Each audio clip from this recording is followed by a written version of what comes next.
100,000 pisong pabuyo ang inilaan sa sinumang makapagtuturo sa suspect sa tangkang panggagahasa at pagpatay sa isang first-year college student sa Pampanga. Ang suspect, nakuhanan pa ng CCTV. Balitang hatid ni Emil Sumangil. Sila pala, no? Ayan, no? Buwan na sila. Kasi narinig nila yung sigaw. Ang CCTV video na ito, ang bagong ebidensya ng Angeles PNP sa kaso ng tangkang panggagahasa at pagpatay sa 17 anyos na first-year engineering student na si Daniel Luis Conde ng Holy Angel University sa Pampanga. Kita sa CCTV ang suspect sakay ng bisikleta na dumating at umalis malapit sa crime scene itong Sabado. Pinasok sa loob ng kanyang inuupang silid si Daniel, sinaksak sa dibdib at napatay. Robbery ang nakikitang anggulo ng pulisya. Narinig na nga lang namin yung malakas na kalambang. Opo. Lumabas kami, akala namin ano lang yun. Yun pala may nangyayari na sa taas. Kilalang campus beauty si Daniel. Hinirang pa nga siyang Miss Engineering. Pero black belter din siya sa taekwondo. Kaya't kumbinsido ang pulisya na naggamit niya pa ito para ipagtanggol ang sarili.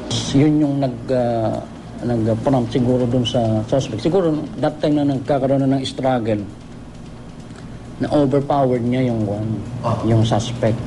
So that time, sinaksak ngayon ng suspect yung biktima.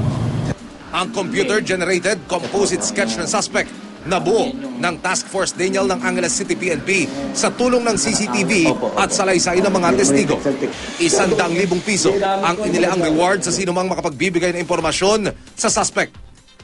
Ayon sa investigasyon, lumusot sa bintana ang suspect nang masira ang rehas. May 12 minuto ang lumipas, tumakas ang suspect pero naiwan ang sombrero at belt bag na naglalaman ng cellphone, alahas at relo. Ang assumption namin doon is yung suspect is a akyat bahay salisi personality. Parang ganun na during that time and place, naghahanap siya ng mabibiktima. Yes, sir. Yes, sir. So unfortunately, yung bahay ni Daniel ay nakabukas.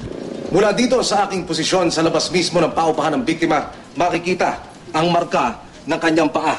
Ayon sa statement ng mga testigo at sa tigbak ng dugo, ilang hakbang pang naglakad ang biktima palabasana ng paupahan.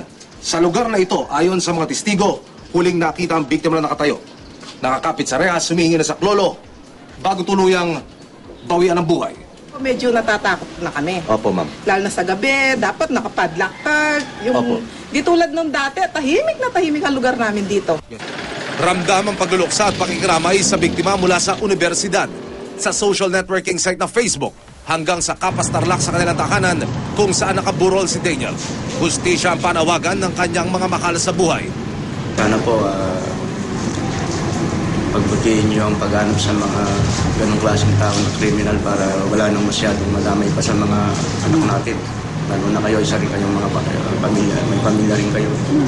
Iaatid sa huling antungan ng mga labi ni Daniel sa Sabado sa Sunset Cemetery sa bayan ng Kapas. Emil Sumangil, GMA News.